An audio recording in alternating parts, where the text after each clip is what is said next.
Arlington National Cemetery, rows of marble stand sentry over generations of service. Etched into every headstone is a unique story, but there are few narratives as wedded to the beauty of devotion as that of John Earl Butler and his wife Margie, who was buried beside her husband of 45 years.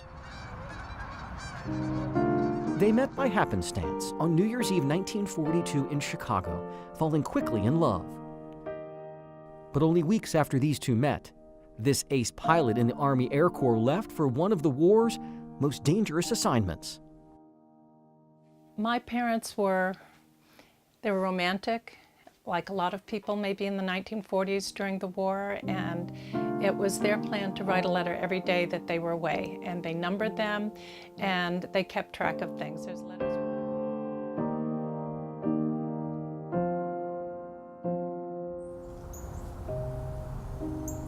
We're at Marcy Forrest's home in Chevy Chase, Maryland, because her parents' remarkable love story recently took an unexpected turn. This is my little office, the smallest room in the house, but it's where all the magic happens because I'm the 80 boxes of slides and scores of albums. As Marcy likes to say, she is the saver of smiles. There's nothing that can be more important to your family than your memories. Well, this family's archivist recently stepped back in time to relive turning points in her lineage, thanks to an incalculable coincidence that unfolded on Nancy Adams' kitchen table 3,000 miles away in Oregon. God works in mysterious ways. Yes. In January, Adams found this discarded box of letters near her apartment's trash bin. She called a reporter at our sister station K2 in Portland. There is a garbage chute in there. I'm surprised they just didn't pick it up and throw it down the chute. Yeah. This former member of the military realized that she had found a cache of letters written in the 1940s and 50s. This one was coming from Chicago, Illinois. It's from Mrs. John E. Butler. That would be Margie Butler, writing to her husband, Oh, wow. who went back then by his middle name, Earl. My darling Earl. Wow. You could tell she loved him because it's tons and tons and tons of letters.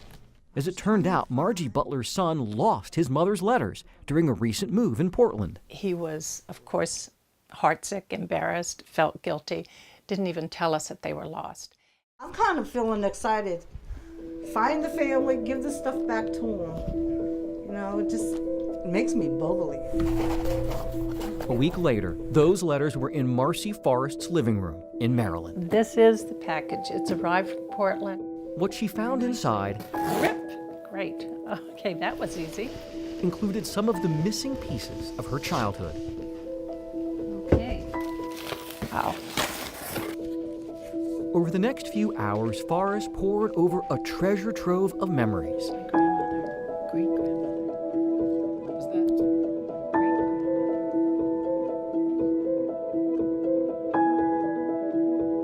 May they be long or short, dull or bright, I'll try my hardest to get a letter out to you every day.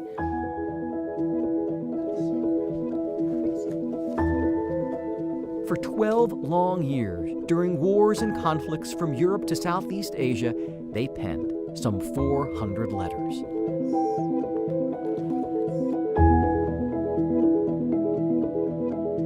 There's Dad, and there's Mom. During World War II, John Earl Butler flew the infamous Burma hump.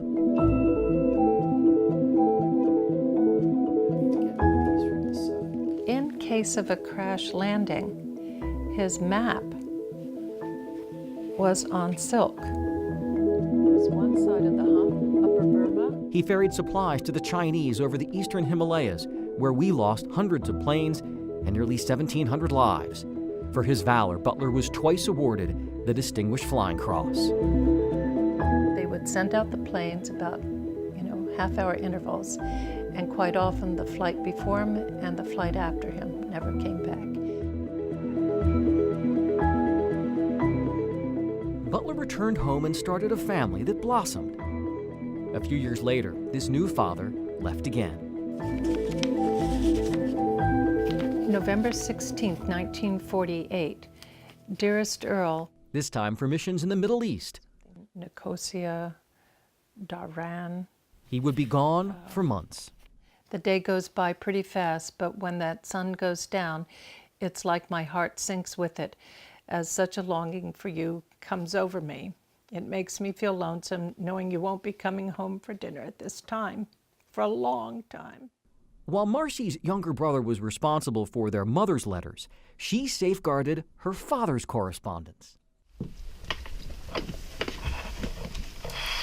do we got? So this is all memorabilia I have of my dad's career, their marriage, their love letters, everything. It is a treasure. 75 years after her parents started corresponding, their daughter finally got to reunite those letters. October 22nd, 1943. Despite years of travail on the front lines of history, Now we hear firing almost constantly, day and night here. this normally quiet man never tired of expressing his love. I will soon be going to bed to spend another lonely night. I guess I will never get used to going to bed without you in my arms. Little did Marcy know that by matching up letters, she would find her family's genesis. She told me that he had proposed to her in a letter. Bound in these letters, spanning wars, oceans, and generations, Well, I'm wondering if this isn't that letter that I've been looking for then. marked the moment her mother and father agreed to share their affection far beyond the written word. And no matter which way I look at it, I know I would be very happy being married to you. This is it. This is what I was hoping to find. I keep hoping and praying every day that this war will all be over by October and you will be able to come back to me soon. Marcy Forrest wanted to share one last passage from a letter that is not here. She's reading from a photocopy. Yes, another week finally crawled by to make a total of 47 since I last held the most wonderful woman in the world in my arms. 47 weeks during which It's letter 292, Marcy's most cherished, written during the height of the Second World War. this letter is with my mother at Arlington. I put it in her hands before they closed the casket.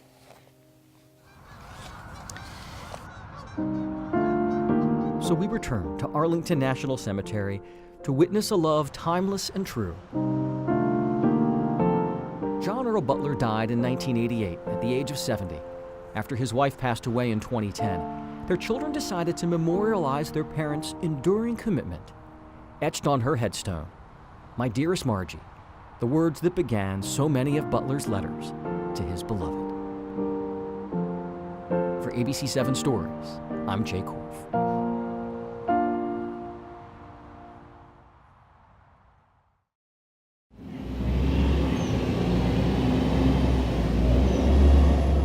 It's hard to put yourself out there, you know?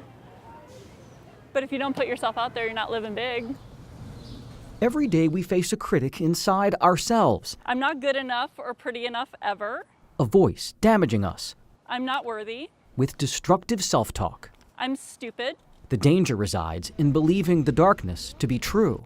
It's really to bring attention to, like, you have a choice over what you think, and what you think is what you become.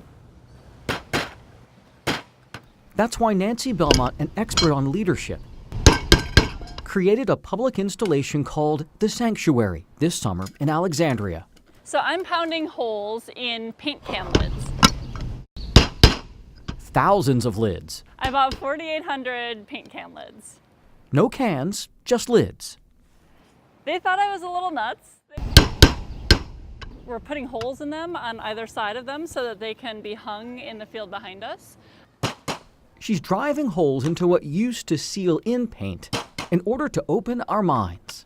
When we can start sharing what it is to be human, it gets easier to be human. You're welcome to come in. What color are you gonna go? I kinda wanna go white. You start by writing down, then throwing away a negative thought holding you back. So I'm gonna write that I'm scared to be myself. Sometimes I think that, overthink what people might think of me. So I'm I'm not confident enough to be who I am. Then you replace the negative thought with a positive mantra written on one of those lids. So being myself is all I need to be. All right, are we ready? Yeah. All right.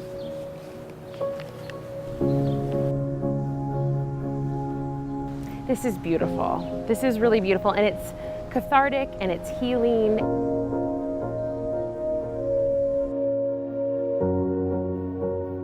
I like this one too, The World Needs Me. That one's pretty awesome.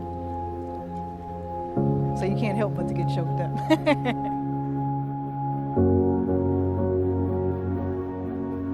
You almost get emotional reading these because you always think at the end of the day it's only you. But now coming here and looking at these mantras, like people have the same mantra almost as you do. I put I am worth it. At least at this time of my life, I want to know, am I worth it? Am I worth that next step? Or am I worth it to, do bigger and better things? It's always amazing to me when people share these deep pieces of themselves and have a moment. Like Larry Altenberg and his son Avery.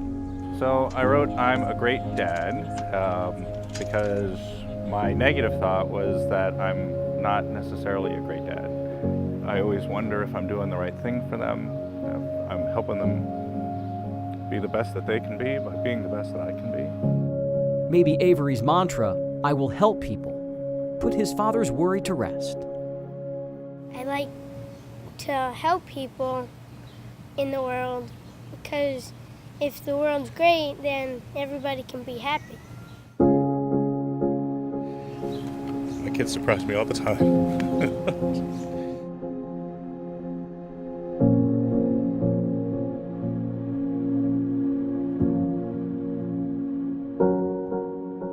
Nancy Belmont built the Sanctuary to show participants that if they can change their mind, they can change their lives. I'm Jay Korf for ABC 7 Stories.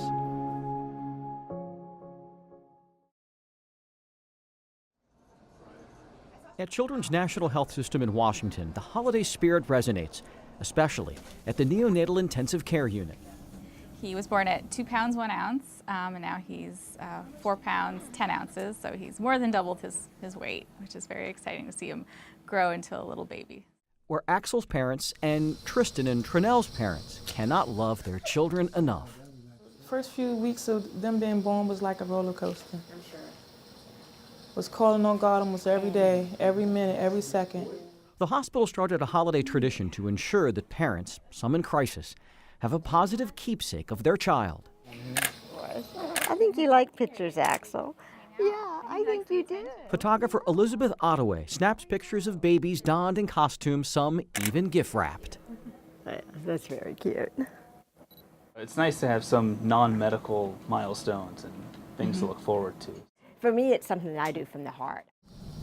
Ottaway has been volunteering for nearly a decade at this NICU, a place she never thought that she could return to.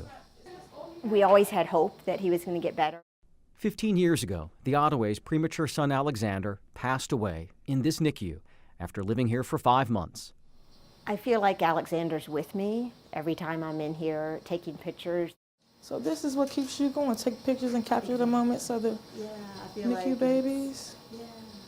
Oh, that's a blessing. For this mother, this moment is a blessing. This photo shoot, the first time her twins have been in the same crib. You're looking right at, oh, I see you too, huh? You don't want your brother to get all the attention, no. Ottaway provides the pictures to parents at no cost.